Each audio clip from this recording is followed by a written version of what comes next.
Hello everyone.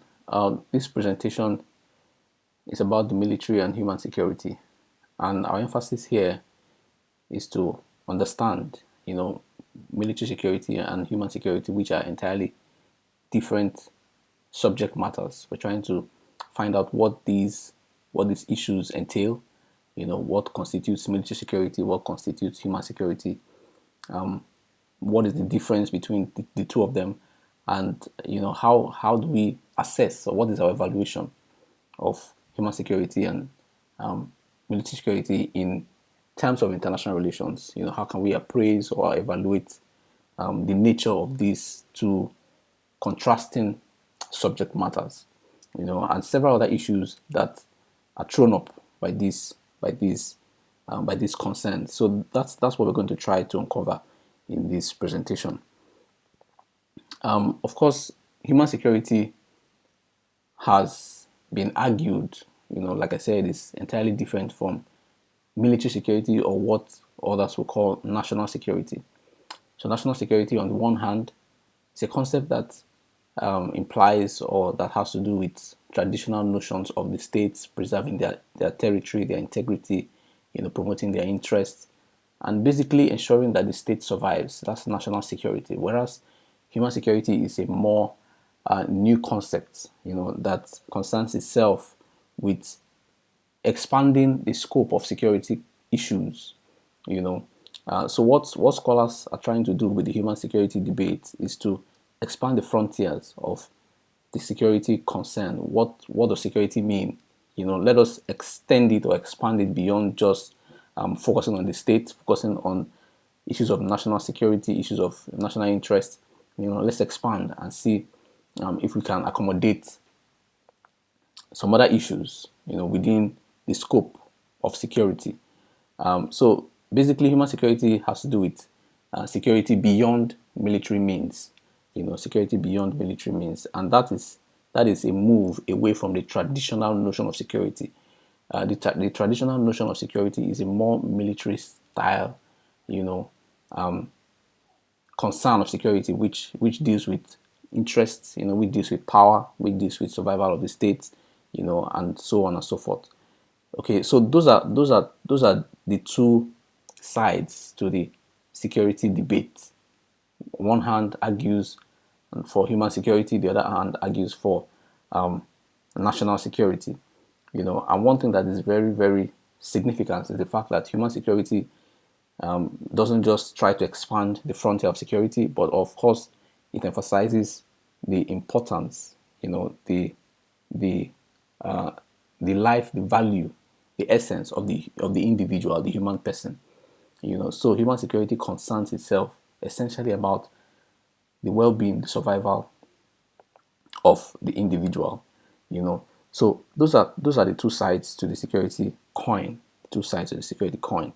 Now, the origin of human security debate, dates back to the UNDP 1994 Human Development Report. Now, the UNDP Human Report, or Human Development Report rather, is an annual report that is published by United Nations Development Program. And this report, tries to x-ray or just report development issues, human development issues and concerns, that the UN has undertaken within the year. So this report is an annual report published every year. And the report of 1994 was very significant because in this report there was emphasis on some newer dimensions to security, which people had not, which scholars, and diplomats, leaders had not really paid attention to prior to this time. Okay, so the report highlighted 7 core areas which it referred to as the human security framework. So the human security framework contains emphasis on these 7 areas, and of course, the 7 of them are shown to you on the screen. Economic security, food security, health security, environmental, and so on and so forth. So all of those are the the the aspects of the human security framework which were advertised and emphasized by the UNDP 1994 report. And of course, since 1994, human security has continued or has remained a very, very relevant, a very, um, a very significant, a recurring theme, you know, in terms of security discussions in international relations. But of course, critics of human security have argued that this this suggestion, this new dimension to security, is not funded. The UN is not funding this new dimension, even though they are promoting and insisting that states should comply with this human security framework, but they're not funding it. And of course, they also argue that it is interfering in the sovereignty of the state. The ability of the state to decide and carry out activities without external interference. But these are some of the concerns, some of the criticisms against the human security framework. And it's important to mention this, even though you might want to argue the legitimacy, the rationale behind such criticisms. But it's important to mention that there are critiques against the enforcement, and promotion of the human security framework as a universal mode of behavior or principle that guides security. Now, human security and development, or security and development, how does security influence development? How does human security, you know, affect development, as it were? The human security scholars or scholars of human security have emphasized and argued that rather than promoting, economic development, development should be about human capital. Development should be about the individual, right? Does the individual have a very good accommodation, shelter over their heads? Do the individual have food to eat? Does the individual have, a means of livelihood? What is the standard of living of the individual? Those should be the concerns of development. That's what the human security, or that's the argument from the human security aspect, as to what development should concern itself with. Not necessarily national debts. If the national debts are high, if the budget deficits exist. So issues of foreign reserve, GDP, and all of those more macroeconomic issues are not essentially the issues that human security concerns itself with, but rather with human capital development. How do we reduce poverty? How do we reduce illiteracy?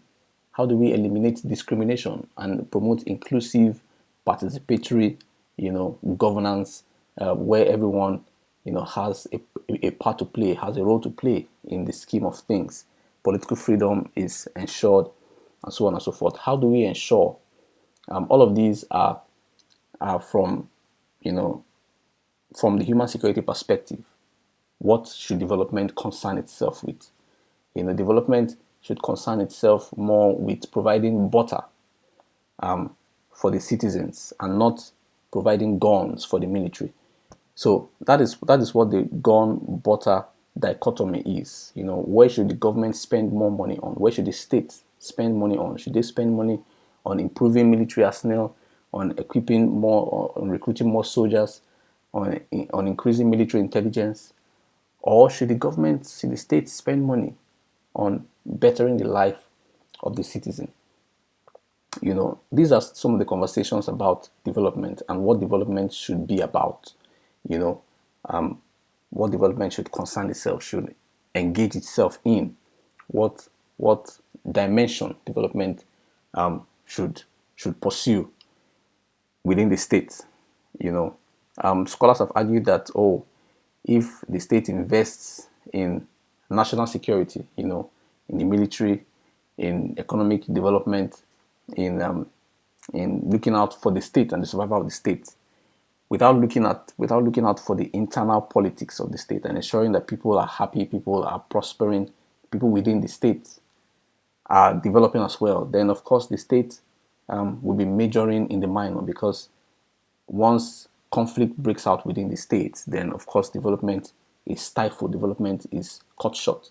But on the other hand, human security scholars are arguing that if the state should focus on bettering the life of the individuals within the state, then the state has little or nothing to worry about in terms of development, because people who are happy, people who are prospering, would naturally contribute to the development of the state.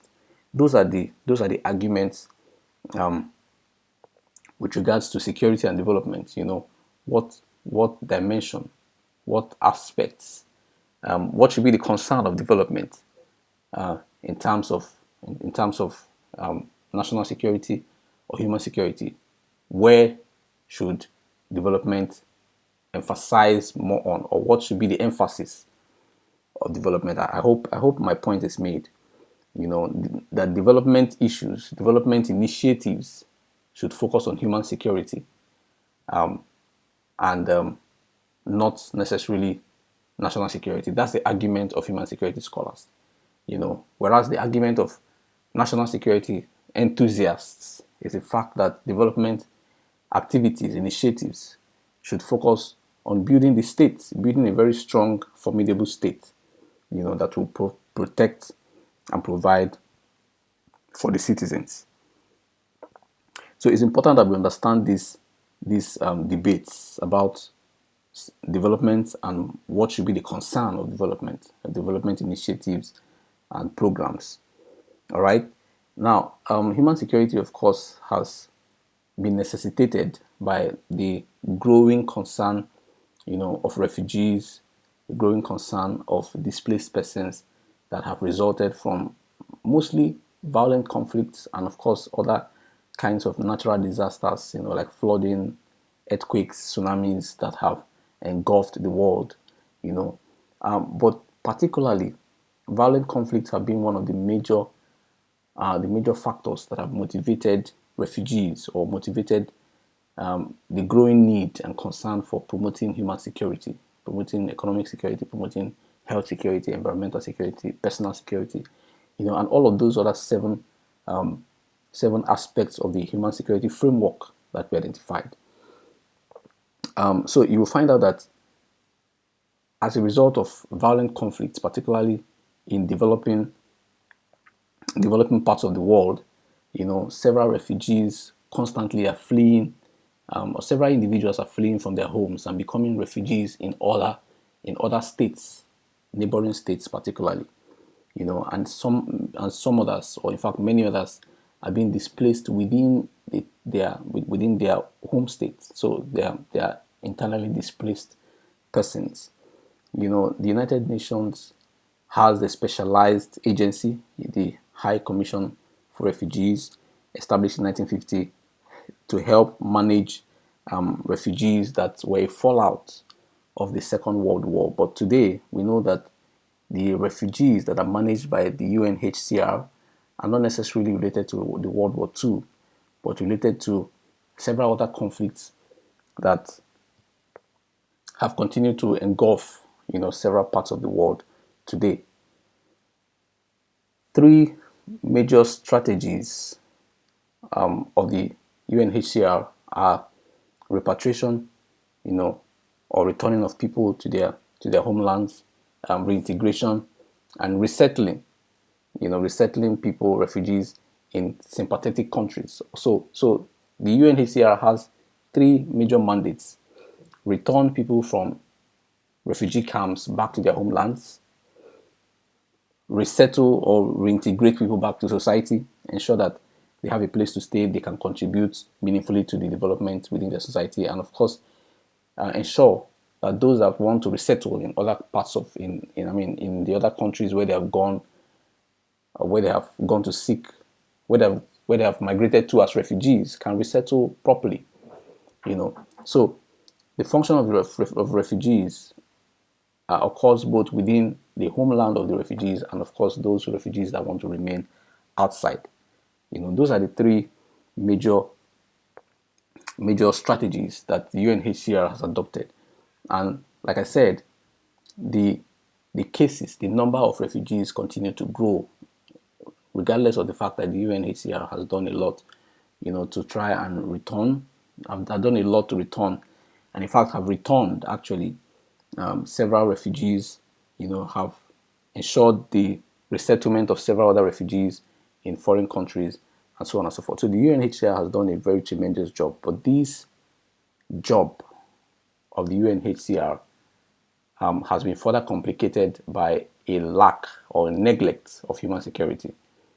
States up until now were not so concerned or so aware, or cognizant of the risk that some of the activities, policies, you know, programs of national security have on human security issues and how people grapple, and sometimes in conflict situations, how people suffer the most, particularly civilians. So one reason why the human security framework has been emphasized and been and has been promoted, across the world is to take care of issues like the refugee crisis, internally displaced persons crisis, and several other issues, civilian-related issues that are a fallout of a neglect of human security concerns. Now, humanitarian activism or intervention. Remember, intervention is one of the major arguments of the collective security framework. The fact that countries can always intervene in the security needs and concerns of other countries who are in need, especially in terms of humanitarian issues, in terms of security issues, in terms of threat and aggression, countries can rally around to support one another. So the emphasis on intervention, international intervention, particularly in terms of humanitarian need and aid, has continued to grow. And the reason is because intrastate wars have become more frequent. Several countries, particularly in Africa, have fought civil wars. Senegal, you have the Congo, you have Rwanda. Even Nigeria has had her own share of civil wars and intertribal wars. They continue to go on. Mali,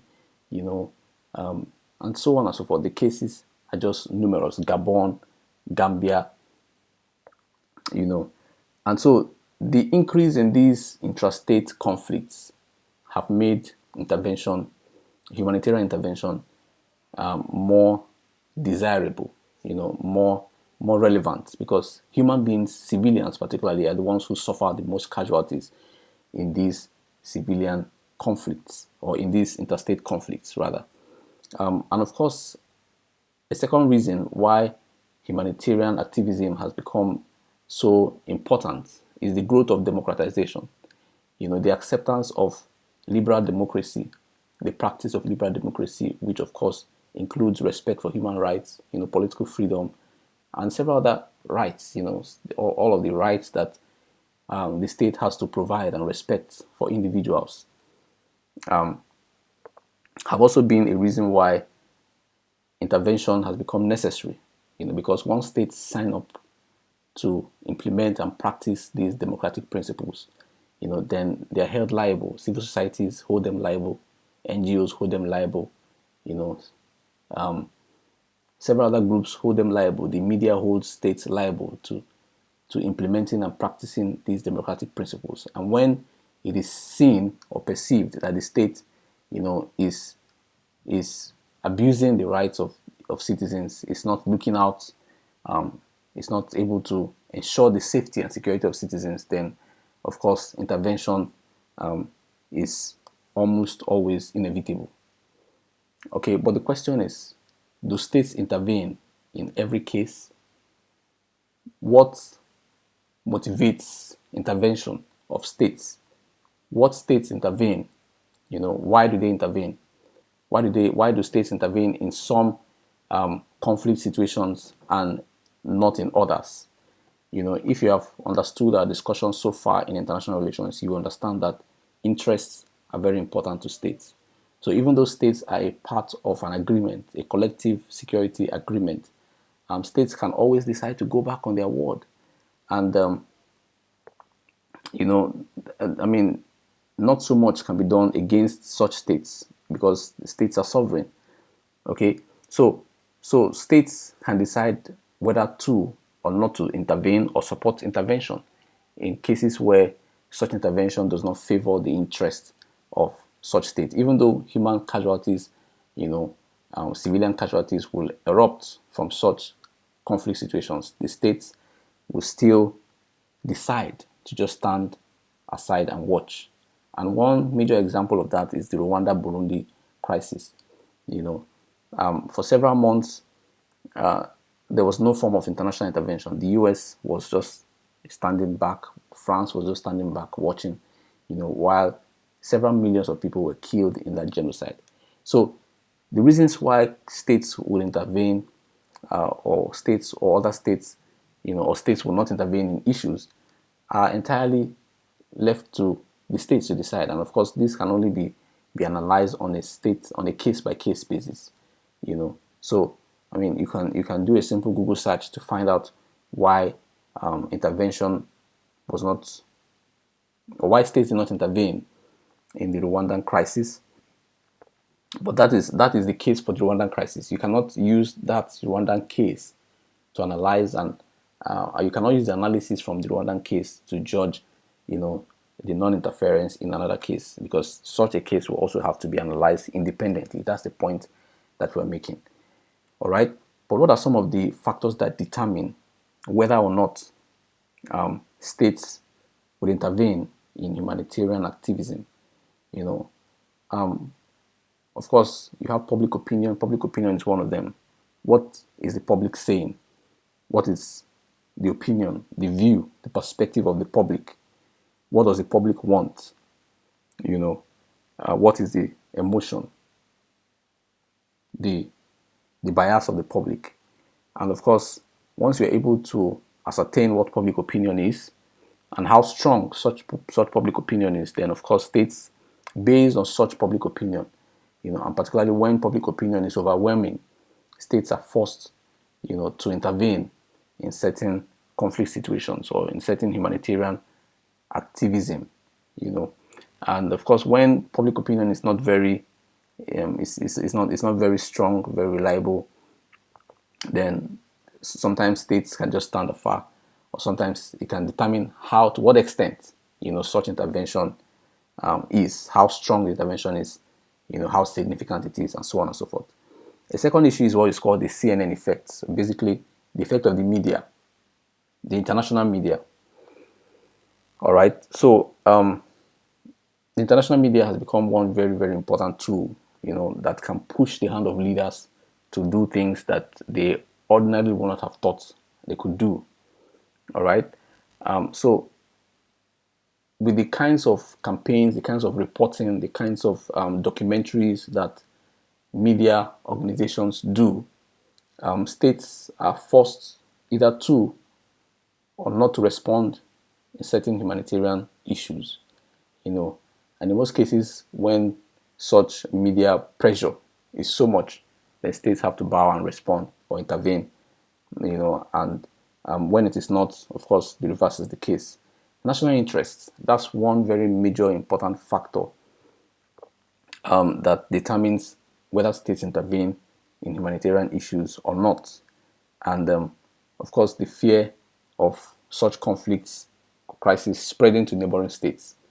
So if Nigeria is afraid that the conflict in Togo will spread and affect Nigeria, then Nigeria is most likely to intervene in that conflict so that it is resolved in Togo before it spreads and influences or affects other countries, because states are now so interconnected.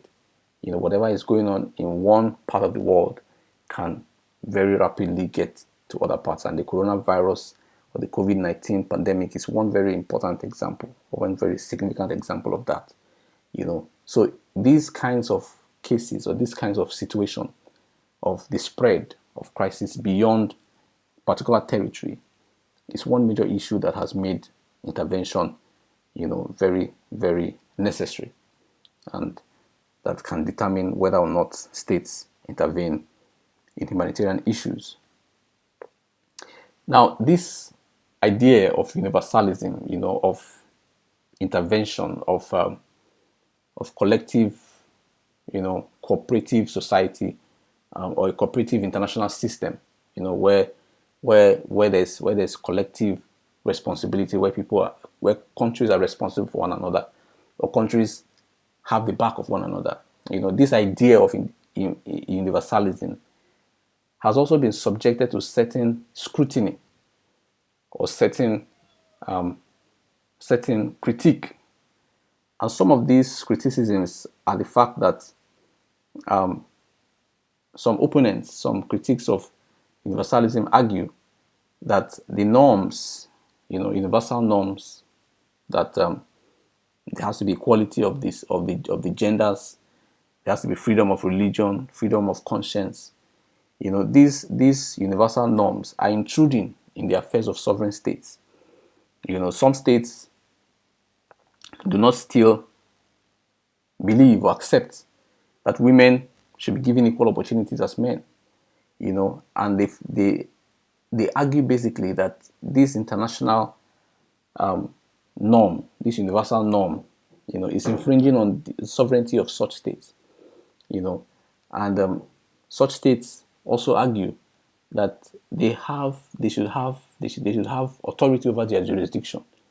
But international norms are not allowing such to occur, or are not allowing states to own complete jurisdiction over what happens within their territory, because most times the pressure, from outside forces, that we have mentioned just a while ago, the public opinion, the media, and all of these issues pressure states to conform to universal norms, whether they want to or not. Sometimes they're forced to.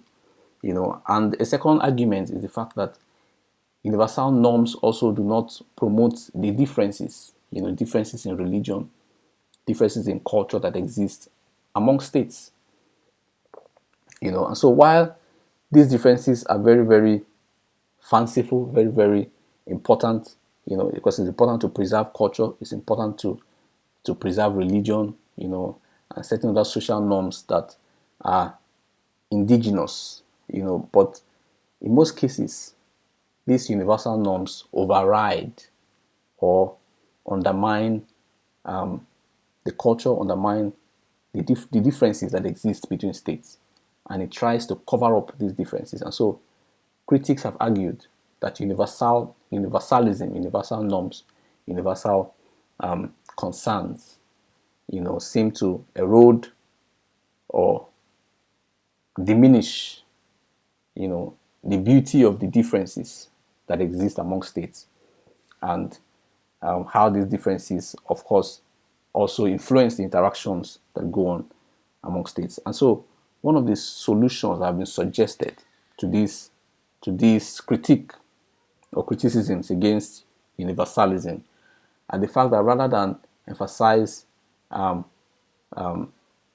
human rights, from the human security perspective, rather than emphasize what is right, the international system rather should focus on what is wrong. So if we focus on emphasizing the things that are not acceptable, the things that should not be done, then states can decide how they want to go about not doing these things. But if the international system tries to tell states what to do, by emphasizing human rights, this and this have to be done, then states might see those as infringement on the sovereignty of the state. But of course, once universal wrongs are agreed upon, then it is left to each state to determine how they want to go about ensuring that they avoid these universal human wrongs. But some have also argued that whether human rights or human wrongs are emphasized, critics will always have what to say. And well, that is not very far from the truth either. All right, now there are several dimensions of the human security or humanitarian discussion. We're going to talk about three of them. One is the political economic rights. The dimension of political economic rights. How do we ensure that the political rights, the economic rights of individuals are protected? All right. Of course, when you have countries or states that are strong and within which human rights are being abused, then most times the state, the human beings, the individuals within those states are left, at the mercy of the state, if the international system doesn't come to their rescue. And so it's important to discuss how individual political and economic rights can be sustained, and that's why you have, of course, we mentioned public opinion. The role of NGOs continue to grow. All of these are helping to put more pressure on unconstitutional, states to ensure that they are able to enforce and implement and protect, promote the rights of individuals who live within them. There are also policies, international national policies that are constantly being subjected to international regulations. International regulations now are beginning to have a higher influence on what policies go on within the state. So states are making policies based on what is called the universally accepted principle, or what is called the universal best practice. Okay, you always hear of universal best practice. All states want to comply with what is universal best practice, just so that there's no undue pressure from either the media, from civil society organizations, from NGOs, pressure on these states to do what is universally accepted as what is right. So that is one dimension of the human security or humanitarian concern, but political and economic rights. A second concern or dimension are conflicts and human rights. Human security, human rights. How do conflicts influence human rights, and what can be done to correct or reduce the impact of conflict on human security and human rights? It is no doubt that conflicts, authoritarian regimes are badly affecting the promotion of human rights, because in conflict situations, human rights is the least thing that states want to worry about. When you have authoritarian regimes, human rights is the least thing they want to worry about.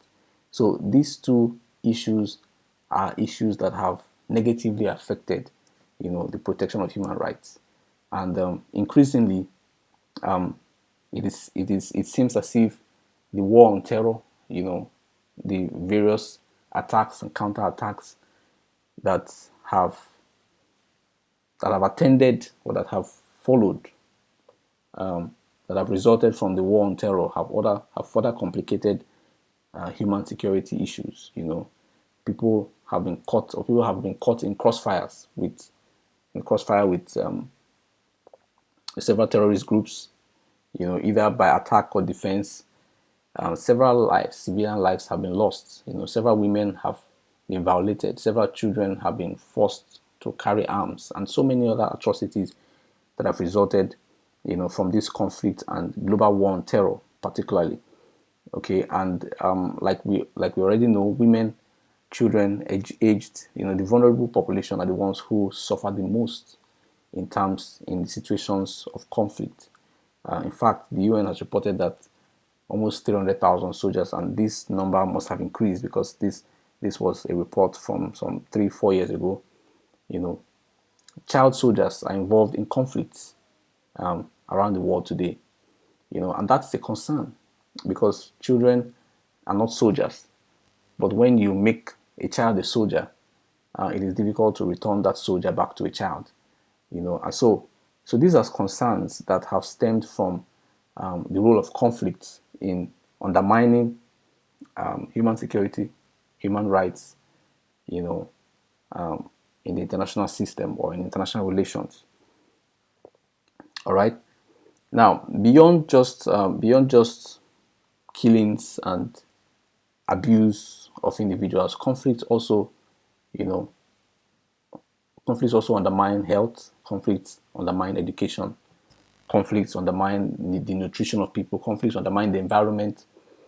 So conflict has far more devastating effects from various aspects on the individual than meets the eye directly. And that's why it is a very, very significant, or it plays a very significant factor in the discussion on human security.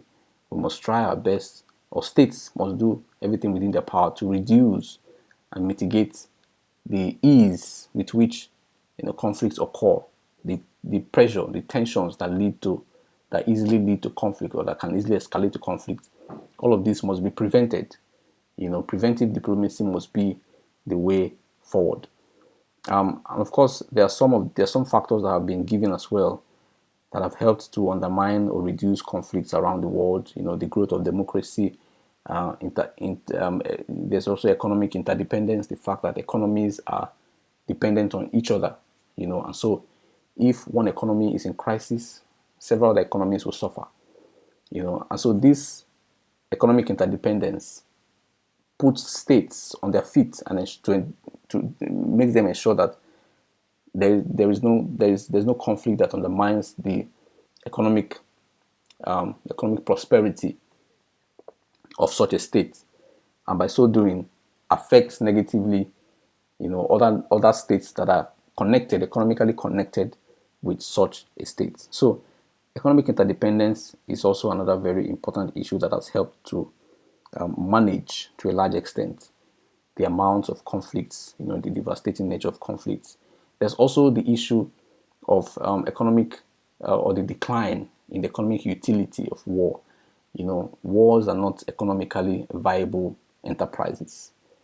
Countries do not want to fight wars anymore. Wars are becoming unattractive because of the cost, the huge cost, cost in terms of finance, cost in terms of material resources, cost in terms of human resources that are lost in those conflicts, cost in terms of infrastructure that is destroyed. So wars are not economically viable. And so states are beginning to understand this and, are beginning to largely manage how many, or to what extent conflicts can occur, how frequently they can occur, and all of that. So these are some of the factors that have helped to manage to a large extent the amount of conflicts that occur across the world. And of course, once conflicts are managed, are limited to a very bearable, minimal extent, have very, very limited significant effect on the society, then of course human security is protected. Human security can be advanced, because human security can only be advanced under an atmosphere of peace. Under an atmosphere of peace. Now, what is the role of the international community in promoting and protecting human rights or human security, in advancing the crusade on human security?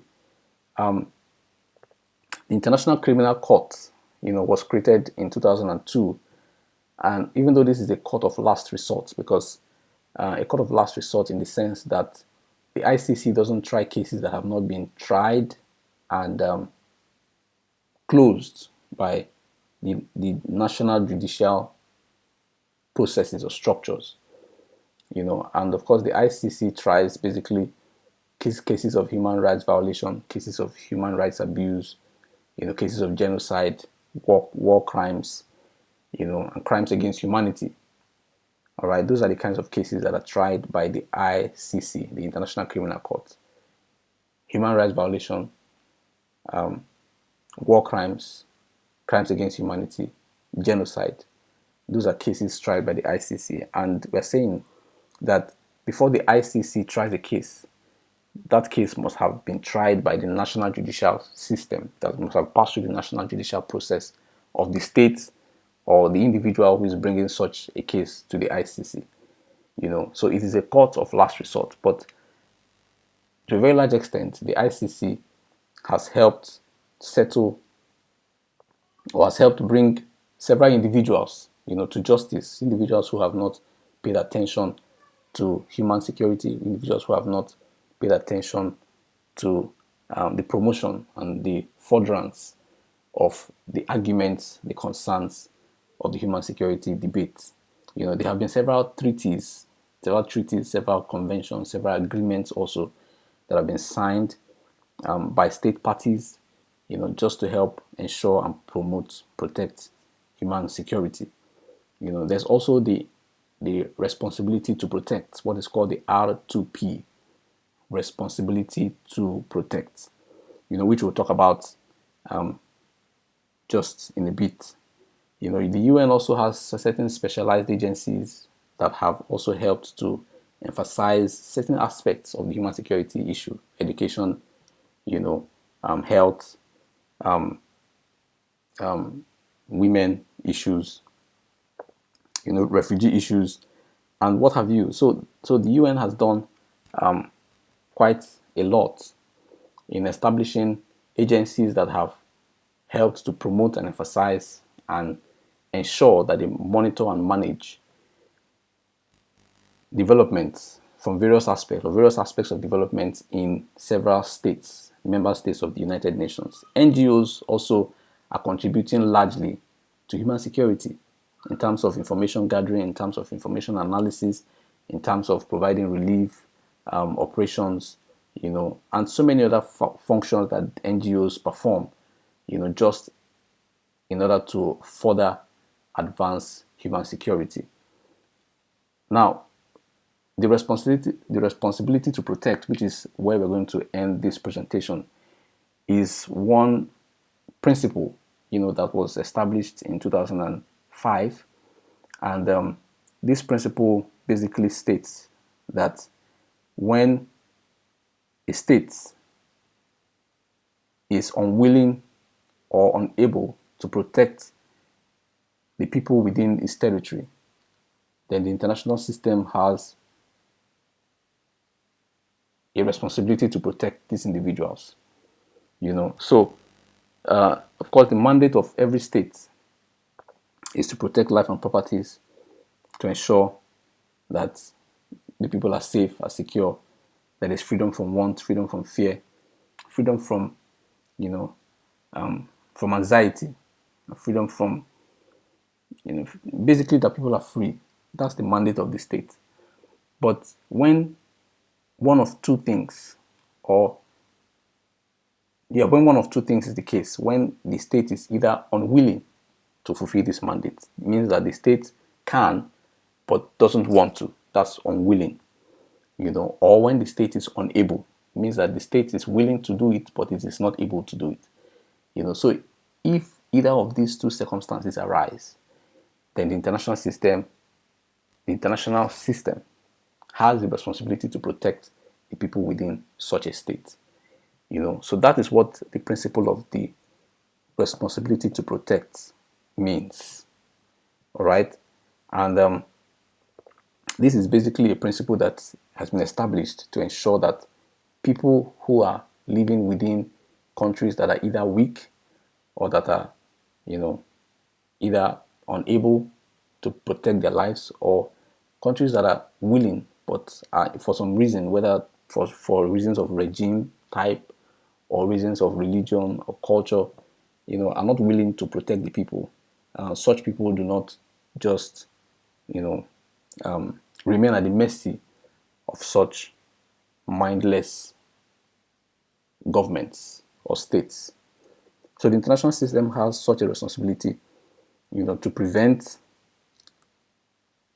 the abuse of human security, to react, when states are not able to react or not willing to react, to rebuild.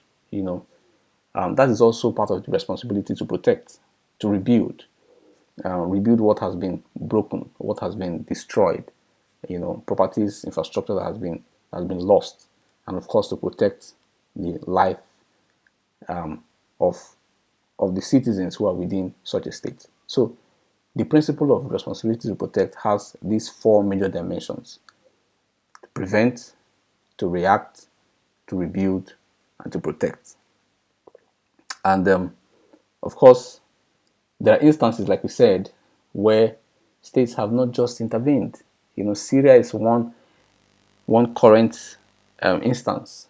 The war in Syria has lasted almost 10 years, and there has really not been any intervention per se in in the Syrian crisis. And the question is why? But that is how complicated the international system, international relations is. That's how complex, international relations is. And there are so many explanations, there's so many theories that can provide several perspectives, explanations as to why, states would want to intervene in some cases and not in others, and why the Syrian case has remained, very devastating, as it is. But this is where we're going to draw the curtain on this presentation. So far, we have said that human security is an emerging, is a growing security dimension that seems to be replacing national security, which is the more older, traditional understanding of security.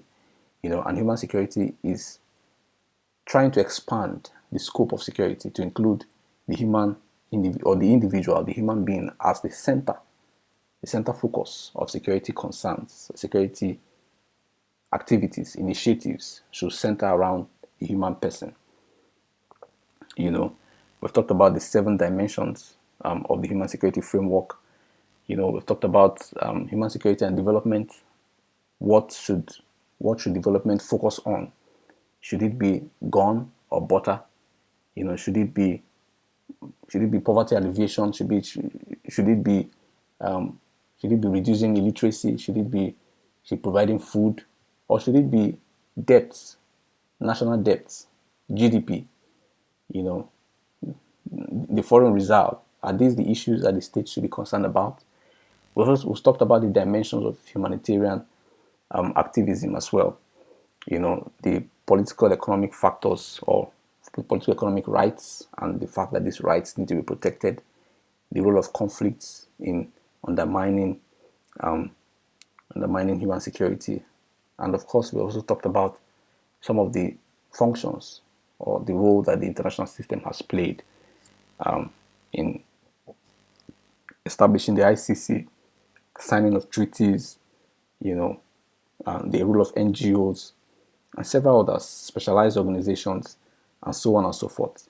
So essentially what we're saying in this discussion is that human security has come to stay.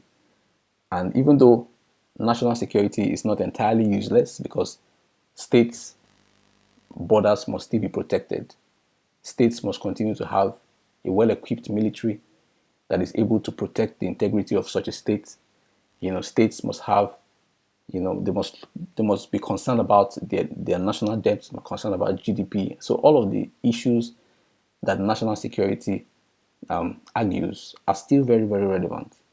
But the point is, we must take the conversation beyond national security to include the more important aspect of security, which is the human being. That's the argument of this presentation. I hope you understand. I hope that this has been clear. If you have questions, if you have comments or concerns, of course, we can continue the conversation via the contact details. Thank you for listening.